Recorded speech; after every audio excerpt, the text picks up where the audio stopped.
The Camping Nightmare.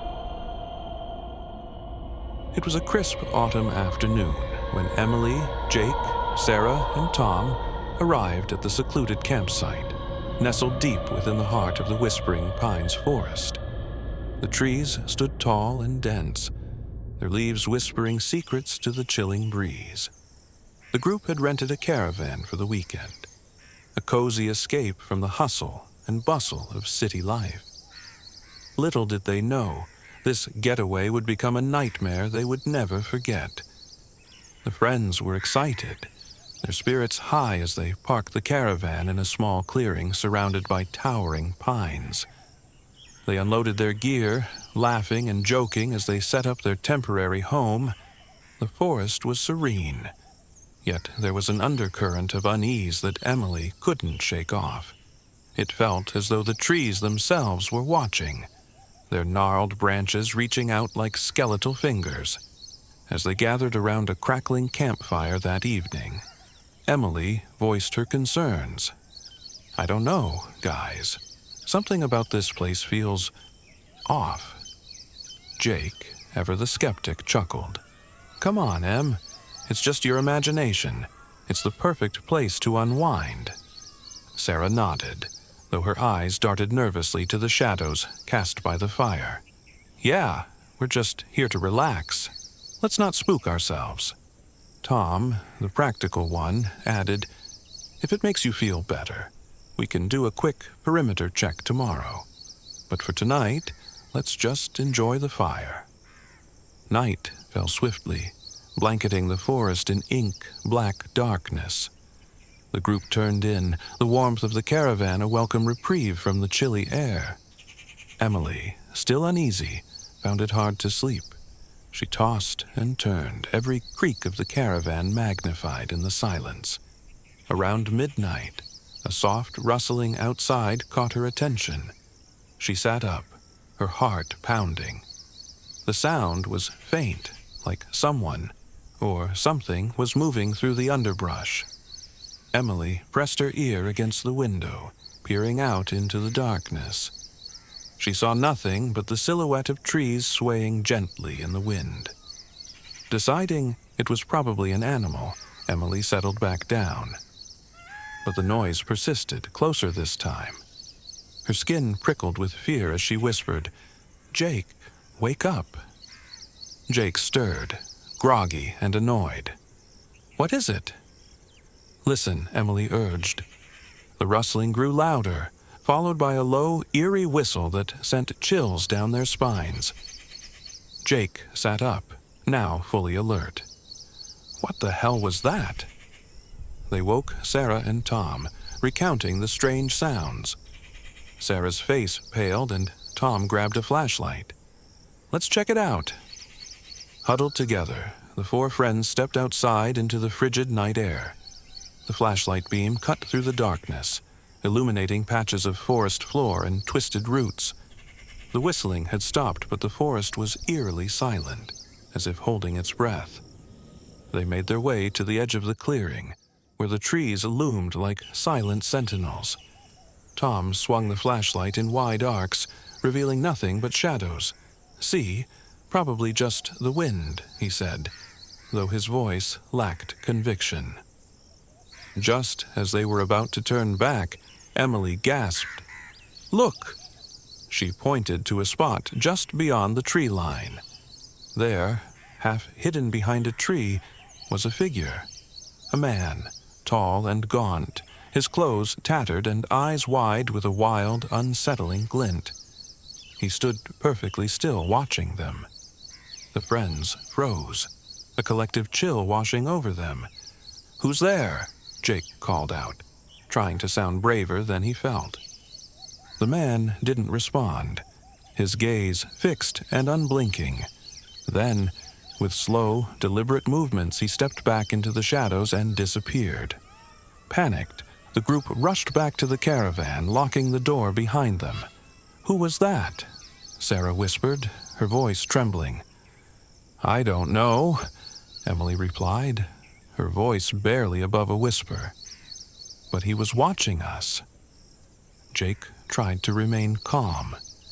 let's just stay inside until morning. We'll pack up and leave first thing." The night dragged on, each minute stretched by the oppressive silence. The friends took turns keeping watch, their nerves frayed and senses heightened. Around 3 a.m., as Tom kept vigil, the whistling began again. This time, it was accompanied by a soft tapping on the caravan's window. Tom's heart raced as he peered out, only to see the same man, now closer, his face pressed against the glass, his breath fogging the pain. Tom jolted back, waking the others with a strangled shout. "He's here!" They huddled together, terrified, as the man continued to tap and whistle, his presence a constant, menacing reminder of their vulnerability.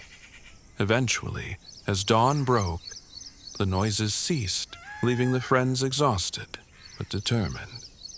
With the first light of day, they quickly packed their things, glancing nervously at the woods. The man was nowhere to be seen, but his presence lingered like a shadow over their campsite. As they drove away, the forest seemed to close in around them, the trees whispering their farewells. Emily glanced back one last time and caught a glimpse of the man standing at the edge of the clearing, his eyes following them, a twisted smile on his lips. Back in the city, the friends tried to put the ordeal behind them. They reported the incident to the local authorities, who promised to investigate but offered little hope of finding the mysterious watcher. The experience lingered, a dark cloud over their memories of the trip. Emily often found herself looking over her shoulder, expecting to see those wild eyes watching her from the shadows. Months later, Emily stumbled upon an old newspaper article about Whispering Pines Forest. It detailed the story of a recluse who had once lived in the woods, a man who had lost his family in a tragic accident and retreated from society. He was known to wander the forest, watching campers, but he was believed to have died years ago. Chilled to the bone, Emily realized that the man they had encountered might not have been of this world. Whether he was a ghost or a figment of their collective imagination, she couldn't say. But one thing was certain. Their encounter in the woods was a haunting reminder that some secrets are better left undiscovered. The friends never returned to Whispering Pines. The forest, with its whispering leaves and watching eyes, remained a mystery. Though they tried to forget, the memory of that chilling weekend lingered. A reminder that sometimes the scariest things are those that hide in the shadows, waiting and watching. The Lake House Mystery. The car rumbled down the winding dirt road, kicking up a cloud of dust in its wake. Inside, laughter bounced off the walls as the group of friends, eager to escape the pressures of school and work, anticipated a blissful spring holiday at the lake house. The sparkling water and dense forest promised a week of serenity and adventure, a perfect break from the mundane. The lake house stood at the end of the path, its wooden exterior weathered but charming. Surrounded by towering pines, the house exuded a rustic allure, its dock stretching out into the shimmering lake. The late afternoon sun painted the scene with a golden glow, and the friends felt an immediate sense of peace. As they unpacked the car, an old man appeared from the shadows of the trees. His face was lined with age, and his eyes held a knowing glint. "Welcome," he rasped, his voice like the creak of an ancient door. "Name's Avery. I take care of the property." "Thanks, Mr. Avery," said Jamie, the unofficial leader of the group. "We're really looking forward to our stay." Avery nodded slowly, his gaze lingering a fraction too long. "You folks be careful. Strange things happen round these parts." The group exchanged glances, a ripple of unease passing through their collective excitement. But as Avery shuffled back into the forest, they shrugged it off. They were here to relax and have fun, not to worry about old stories. As twilight descended, the friends gathered around a crackling fire by the lake. The air was filled with the scent of pine and smoke, and the sound of laughter and the gentle lap of water against the shore. "Let's toast to a week of no responsibilities," declared Mia, raising her drink. The others cheered, their spirits high. But as the night wore on, a chill crept into the air, and the forest seemed to close in around them. The wind rustled the branches, whispering secrets only it knew. A sudden splash in the lake made them jump, their laughter momentarily silenced. "Probably just a fish," Alex said, though his voice carried a hint of doubt. The group decided to call it a night, retreating to the warmth of the house. But as they settled into their rooms, a sense of unease lingered, like a shadow at the edge of their consciousness. The morning sun brought with it a sense of renewal, and the friends put the previous night's jitters aside. They spent the day exploring the woods, hiking trails, and swimming in the cool, clear lake. But as the sun dipped below the horizon, the unsettling feeling returned. It began with small things. Jess found her phone missing, only to discover it later in the freezer. Alex swore he heard footsteps outside his window, though no one else was around. The house seemed to groan and sigh as if alive and restless. That evening, while gathered in the living room, a loud thud echoed from upstairs. The group froze, their hearts pounding in unison. Probably just the house settling, Mia suggested, though her voice wavered. Jamie, ever the skeptic, decided to investigate. As he climbed the stairs, the others followed hesitantly, their footsteps echoing in the silence.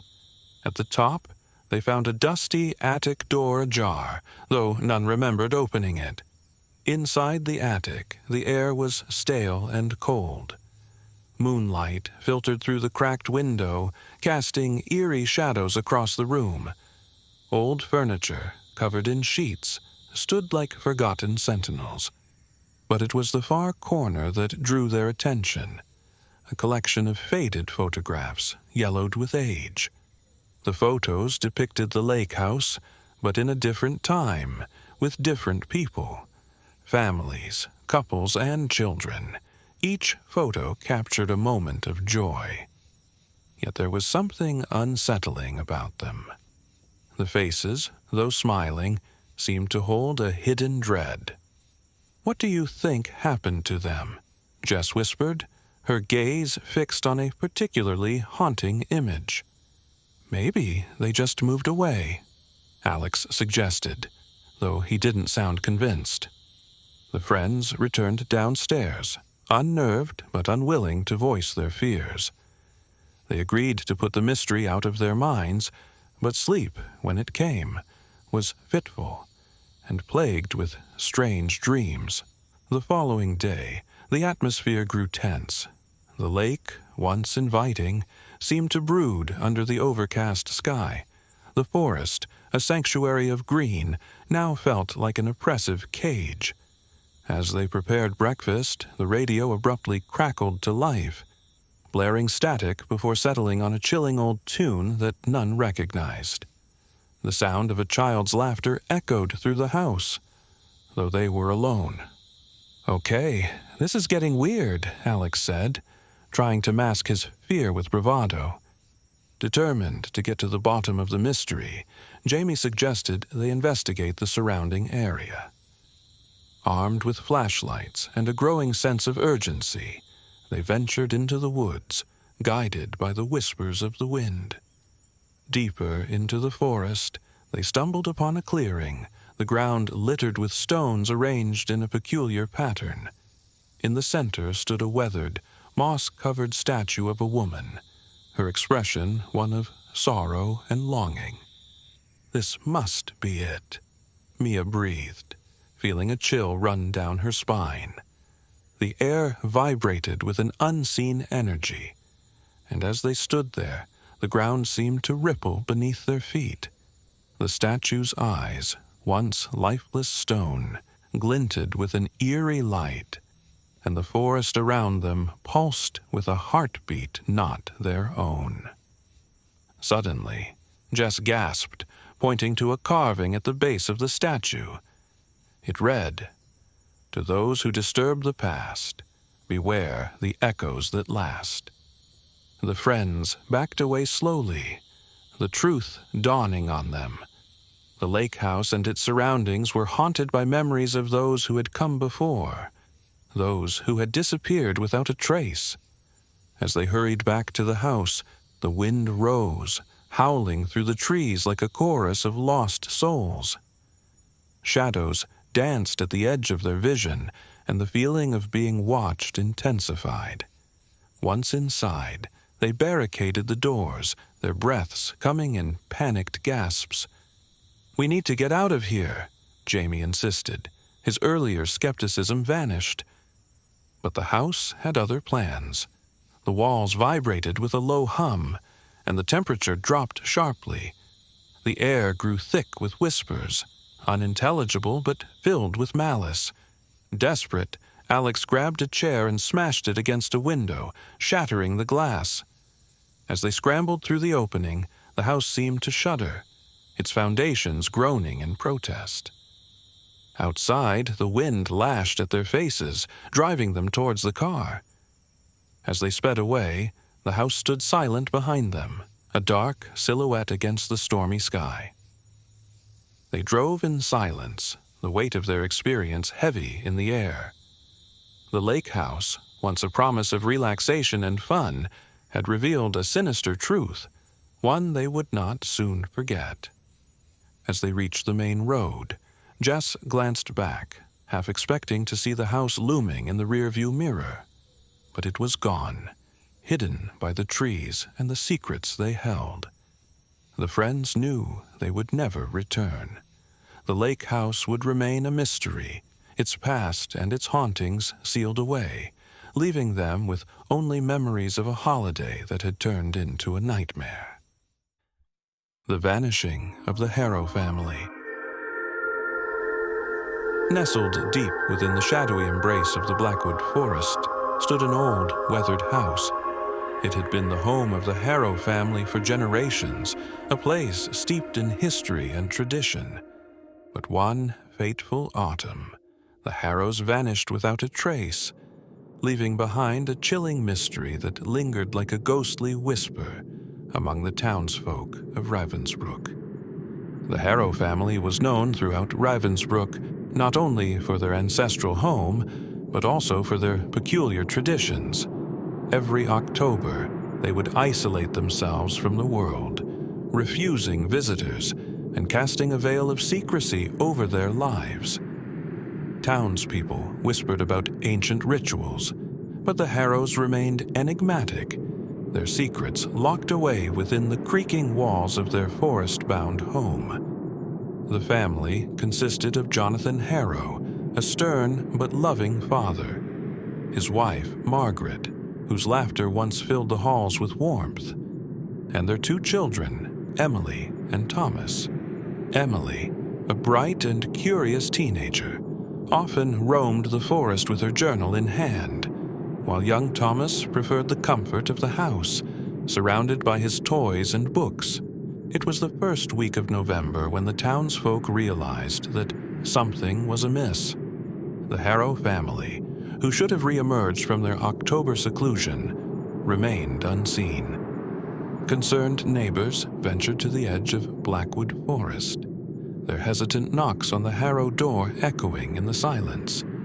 The house stood like a solemn sentinel, its windows dark and uninviting. When days turned into weeks without any sign of the Harrows, Sheriff Dalton organized a search party. The townspeople, armed with lanterns and resolve, entered the forest.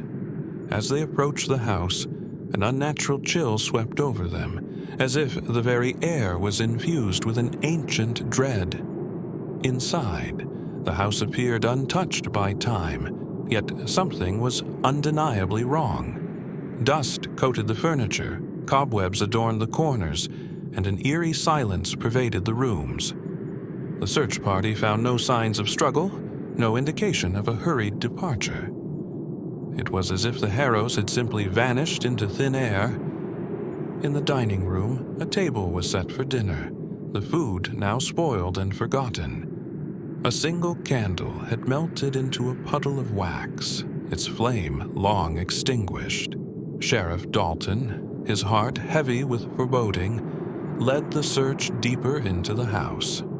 In Emily's room, they discovered her journal, its pages filled with entries that spoke of her fascination with the forest and its secrets. One entry, dated October 31st, caught the sheriff's attention. "There's something in the forest, something ancient and powerful. I feel its presence at night, watching, waiting. I heard whispers in the wind calling my name. I'm drawn to it, compelled to uncover its mystery."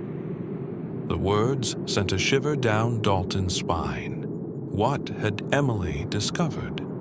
And could it be connected to the family's disappearance? As the search party scoured the house, the forest loomed outside, its shadows lengthening as dusk fell. The townspeople spoke of strange occurrences, flickering lights in the trees, ghostly figures glimpsed among the trunks, and an unsettling sense of being watched. Determined to uncover the truth, Sheriff Dalton and a few brave souls ventured into the forest, guided by the fading light of their lanterns. The deeper they went, the more the forest seemed to close in around them, the trees whispering secrets only they could hear. At the heart of the forest lay a clearing bathed in moonlight, its ground marked with ancient symbols carved into the earth. In the center stood a stone altar, weathered by time but still exuding an aura of power. The search party halted, their breaths catching as they sensed something otherworldly in the air. Suddenly, the wind rose, carrying with it a haunting melody that seemed to echo from the very depths of the forest. The townspeople exchanged fearful glances, their courage wavering. As they stood in the clearing, the ground beneath them began to tremble. The symbols glowed with an ethereal light as if awakening from a long slumber. Sheriff Dalton, driven by a mix of fear and determination, stepped forward, his voice steady despite the quiver in his heart. "What have you done to them?" he shouted into the night, his words swallowed by the wind.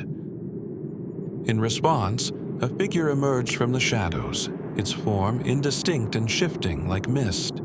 It spoke in a voice that was both ancient and familiar, resonating with a power that seemed to transcend time. The Harrows sought the truth of the forest, and the forest embraced them. They are one with the land now, free from the bounds of this world. The townspeople recoiled, the weight of the revelation pressing heavily upon them. Sheriff Dalton's heart ached with the knowledge that the Harrows were lost, their fate entwined with the mysteries of the forest. As the figure faded into the darkness, the clearing returned to silence. The search party, their spirits dampened by the knowledge of the Harrows' fate, turned back toward Ravensbrook. The forest watched them go, its secrets once more hidden beneath its shadowy boughs. In the years that followed, the story of the Harrow family's disappearance became legend in Ravensbrook. Some claimed to see them on moonlit nights, their figures glimpsed among the trees, forever bound to the forest they had sought to understand. The old house stood empty, a silent guardian of its secrets. The townspeople, wary but curious, often spoke of it in hushed tones, wondering if the Harrows' spirits lingered within its walls. And deep within the Blackwood forest, the clearing remained, a testament to the Harrows' quest for knowledge and the ancient forces that had claimed them. The mystery of the Harrow family, like the forest itself would endure, a haunting reminder of the thin veil between the known and the unknown, and the price of seeking what lies beyond. Thank you for listening. We'll be waiting for you again very soon.